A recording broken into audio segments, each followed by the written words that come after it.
తీసుకొచ్చారు కాబట్టి వచ్చే నెల మోడీ ట్రంప్ సమావేశం జరిగే అవకాశం ఉన్నట్లుగా పెద్ద ఎత్తున వార్తలు వస్తున్న నేపథ్యంలో వాళ్ళ మధ్య ఎలాంటి అంశాలు చర్చకు వచ్చే ఛాన్స్ ఉంది? అంటే వాస్తవంగా అఫీషియల్ స్టేట్మెంట్ ఏది లేదు, ఎక్కడ డేట్ ఏం ఫిక్స్ కాలేదు. కానీ అవకాశం అయితే ఖచ్చితంగా ఉంది. ఎందుకుంది అంటే మీకు ఈ ఇయర్లో క్వాడ్ సమ్మిట్ ఉంది మన దేశంలో. క్వాడ్రిలేటరల్ సమ్మిట్ అంటారు. మనకు చైనాకు వ్యతిరేకంగా అమెరికా, భారతదేశము, జపాన్, ఆస్ట్రేలియాలతో కూడిన కూటమి. చైనాకు వ్యతిరేకమైన అఫీషియల్గా ఒప్పుకోం, కానీ రియాలిటీ ఇది యాంటీ చైనా కూటమి. ఇది వాస్తవంగా లాస్ట్ సమ్మిటే మన దగ్గర జరగాలి. లాస్ట్ సమ్మిట్ మన దగ్గర జరగాలంటే బైడెన్కు వచ్చే ఓపిక లేకుండే. అందువల్ల స్వాప్ చేసుకున్నాం. అంటే లాస్ట్ ఇయర్ అమెరికా నిర్వహించింది, ఈ ఇయర్ ఇండియా నిర్వహిస్తుంది అని స్వాప్ చేసుకున్నాం. అందువల్ల భారతదేశంలో జరిగే క్వాడ్ సమ్మిట్కు ట్రంప్ రావచ్చు, ఒక పాసిబిలిటీ. ఎందుకంటే మనకి ఈవెన్ అమెరికాలో ట్రంప్ ప్రభుత్వం వచ్చాక ఫస్ట్ అమెరికా ఫారిన్ మినిస్టర్ మాట్లాడింది ఇండియన్ ఫారిన్ మినిస్టర్తోనే. ఆస్ట్రేలియా, జపాన్ ఫారిన్ మినిస్టర్లు 3వ రోలో 4వ రోలో ఉంటే మన ఫారిన్ మినిస్టర్కు ఫస్ట్ రోలో దేశాధినేతల పక్కన కూర్చుని పెట్టారు. అందువల్ల బహుశా ట్రంప్ ప్రియారిటీగా భావించి ఇండియాకు రావచ్చు అని అనుకుంటున్నారు. ఇది కాకపోతే వాస్తవంగా ఈ సమ్మిట్ కన్నా ముందే ప్యారిస్లో ఆర్టిఫిషియల్ ఇంటెలిజెన్స్ పైన సమ్మిట్ ఉంది. దానికి ఇండియా కోచైర్, దానికి మోడీ వెళ్తున్నాడు, ట్రంప్ కూడా వస్తాడంటున్నారు. ఆ సమ్మిట్లో సైడ్ లైన్లో కలవచ్చు. ఈ రెండు సాధ్యం కానప్పుడు బహుశా మోడీ అమెరికా పర్యటన చేయొచ్చు.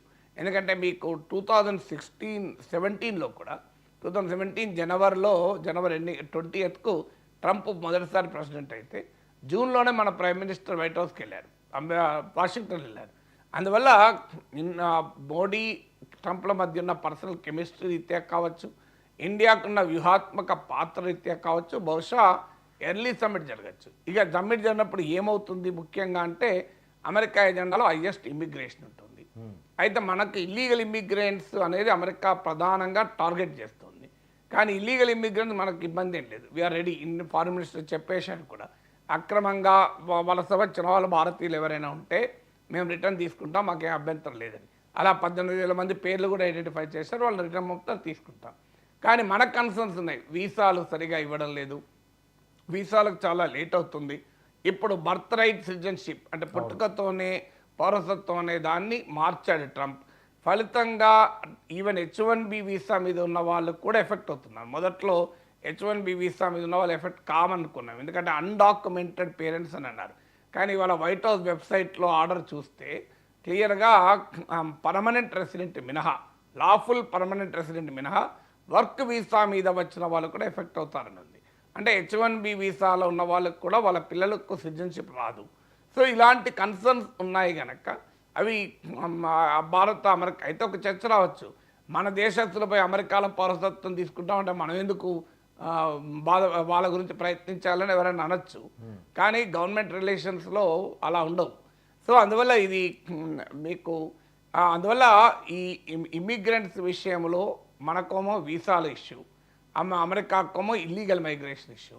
అక్కడ కొంత అండర్స్టాండింగ్ రావచ్చు, ఎందుకంటే ఇల్లీగల్ మైగ్రెంట్స్ తీసుకోవడానికి రెడీ. మనం ఎవ్రీ ఇయర్ 5 లక్షల మంది అక్రమంగా అమెరికాకు వెళ్తుంటారు. అందులో 6%, 6% ఇండియన్స్, పెద్ద ఎక్కువ కాదు. టోటల్గా కూడా మీకు 1,13,00,000 మంది ఆ అక్రమ వలసదారులు, ఇల్లీగల్ మైగ్రెంట్స్ అమెరికాలో ఉన్నారని అంచనా. అందులో అత్యధికం మెక్సికో నుంచి ఉన్నవారే. మన దగ్గర 3rd country India in terms of illegal migrants కూడా. అందువల్ల మనకు పెద్ద ఇష్యూ కాదు ఇల్లీగల్ మైగ్రేషన్. మనకు ఇష్యూ H1B వీసాలు. ఇప్పుడు H1B వీసాలు పొందుతున్న దేశ వాళ్ళలో 72% భారతీయులే, 72% ఆఫ్ ద బెనిఫిషరీస్. అందువల్ల ఇది ఒక ఇష్యూ ఖచ్చితంగా మోడీ ట్రంప్ల మధ్య చర్చ జరుగుతుంది. ఎందుకంటే ట్రంప్ కూడా H1B వీసాలకు అనుకూలంగా మాట్లాడాడు. ఇక రెండవది ఏంటి అంటే మీకు సెకండ్ మోస్ట్ ఇంపార్టెంట్ ట్రేడ్లో టారిఫ్స్ విధిస్తా, ఇండియా ఇది టారిఫ్ కింగ్ అని ట్రంప్ మాట్లాడాడు. కానీ ట్రంప్ మాట్లాడినంత మాత్రాన చేతుల్లో చేస్తాడా, నోబడి నోస్. చైనా మీద చాలా మాట్లాడిండు, చైనా మీద ఇప్పుడు ఏం చేయడం లేదు. చైనా కూడా వెళ్తానంటున్నాడు. సో అందువల్ల టారిఫ్స్ కనుక వేస్తే ఖచ్చితంగా ఇండియా ఇష్యూ అవుతుంది. ఎందుకంటే మన Indian exports to America $77 billion. So అవి దెబ్బతింటాయి. ఈ సమయంలో మన ఎక్స్పోర్ట్సే చాలా వీక్ ఉన్నాయి, ట్రేడ్ డెఫిసిట్ పెరుగుతుంది, మన రూపాయి పైన ఒత్తిడి పెరుగుతుంది, ఆయిల్ ప్రైసెస్ పెరుగుతున్నాయి. ఇలాంటి టైంలో కనుక ఇంకా టారిఫ్స్ పడితే ఖచ్చితంగా ఇండియన్ ట్రేడ్ ఎఫెక్ట్ అవుతుంది. అందువల్ల ట్రేడ్ ఇష్యూ ఉంటుంది. ఇదివరకే generalised system of preference GSP అంటారు. ఈ ప్రోగ్రామ్ 70s స్టార్ట్ అయింది అమెరికన్ ట్రేడ్ చట్టం ప్రకారం. దాంట్లో బిగ్గెస్ట్ బెనిఫిషియరీ ఇండియా. అంటే అభివృద్ధి చెందుతున్న దేశాలకు కొన్ని రకాల వస్తువుల ఎగుమతులపైన రాయితీలు ఇచ్చారు, సుంకాలు లేకుండా చేశారు. ఆ జనరలైజ్ సిస్టమ్ ఆఫ్ ప్రిఫరెన్స్ నుంచి ఇండియాను తొలగించారు. సో దానికి ఏ కన్సెషన్ ఇవ్వనన్నారు. కానీ అదే సమయంలో countering American adversaries through sanctions act కార్సా చట్టం ఉంది. ఆ చట్టం కింద రష్యా నుంచి మన S-400 యుద్ధ విమానాలు కొంటామంటే ఆంక్షలు పెట్టారు, కానీ తర్వాత మనకు మినహాయింపు ఇచ్చారు. అందువల్ల చూడాలి ఏ రకంగా ట్రేడ్ విషయంలో ట్రంప్కు అత్యంత ఫేవరెట్ సబ్జెక్ట్ అది. అందువల్ల మోస్ట్లీ అంత సులభంగా కన్సెషన్స్ ఇవ్వరు. ఆల్రెడీ మన ప్రభుత్వం మీడియాలో వస్తున్న కథనాల ప్రకారం కొన్ని రకాల ఉత్పత్తులపైన ట్రంప్ కోరినట్లుగా ఇంపోర్ట్ డ్యూటీస్ తగ్గించాలి స్టీల్తో సహా అని చర్చ నడుస్తుంది. సో మరి మనం ఏం కన్సెషన్స్ ఇస్తాం? ఇప్పుడు ఇలాన్ మస్క్ను సంతృప్తి పరిస్తే తప్ప పని అయ్యేటట్లేదు. సో ఎందుకంటే ఇలాన్ మస్క్ అక్కడ పెద్ద పవర్ఫుల్ కార్డ్ అయిపోయాడు.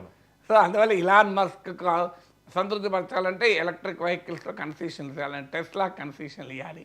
సో ఇవన్నీ కూడా ట్రేడ్ అనేది ఒక రెండవ ముఖ్య అంశం. మూడవది చైనా, పాకిస్తాన్. సో ఈ రెండు దేశాల పట్ల ట్రంప్ ఏ రకంగా ఉంటాడు దీన్ని అనేది మనం చూడాల్సిన అవసరం ఉంటుంది. ఇది కాకుండా ఇంటర్నేషనల్గా ట్రంప్ క్రియేట్ చేసే డిస్టర్బెన్స్ వల్ల ఏం జరుగుతుంది? ఇప్పుడు రూపాయి మీద విపరీతమైన ప్రెషర్ పడుతోంది.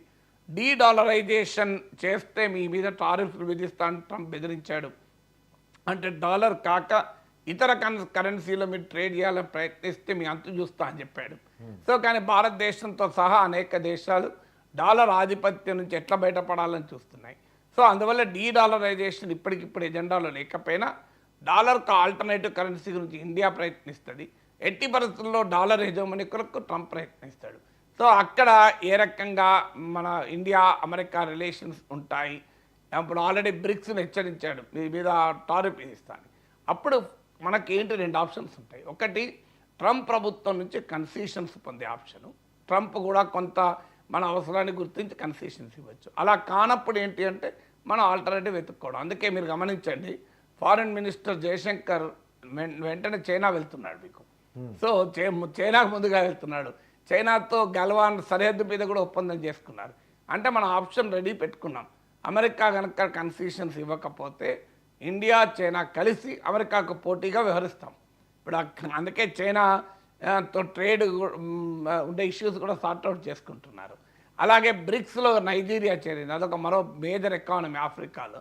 సో బ్రిక్స్ ఎక్స్పాండ్ అవుతుంది ఆల్రెడీ. సో బ్రిక్స్ను బలోపేతం చేయడం, ఇలా రెండు ఆప్షన్స్ మన ముందు ఉంటాయి. ఒకటి అమెరికా నుంచి కన్సెషన్స్ పొందడం, రెండు కాదనుకుంటే ఆల్టర్నేట్గా మన కూటమిలో మనం ఏర్పాటు చేయడం. ఈ రెండిట్లో ఏదైనా మనకి ఇండియాకి లాభం. ఈ రెండు కాక ట్రంప్ ఒత్తిళ్లకు తలవంచి మన ప్రభుత్వం ట్రంప్ తందానా అంటే తందానా అన్నదనుకో, అది మాత్రం భారతదేశానికి నష్టం. సార్